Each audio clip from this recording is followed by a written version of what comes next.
toda qualquer ação que eu pratico com a defesa civil de caráter voluntário. Não quero ganhar nada, absolutamente nada, inclusive um aluno da defesa. Eu vou precisar fazer uma camisa, eu não veste o colete da defesa. Pera aí.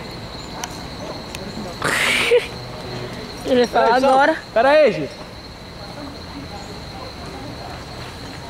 Não, tu tem que te aproximar mais, cara. Eu quero descer mais, certo? Te aproxima mais. Te aproxima mais na medida, ó. Tá vendo que ponto de sola aqui vai dar?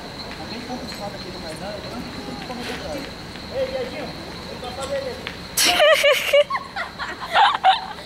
Vai, tem outra ponta. Que frente, é? Vai mais, vai mais. Aí tu anda pra trás. Ih, Vitão. Por favor, olha a corda, por favor, salva essa corda. Esse tanto que ele deu de corda é o tanto que tu vai correr pra trás. Boa, Carlão, também tem quase 2 metros de envergadura, mano. Puxada aí já é.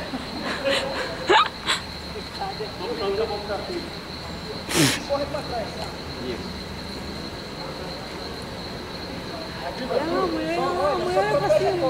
Só protege a corda.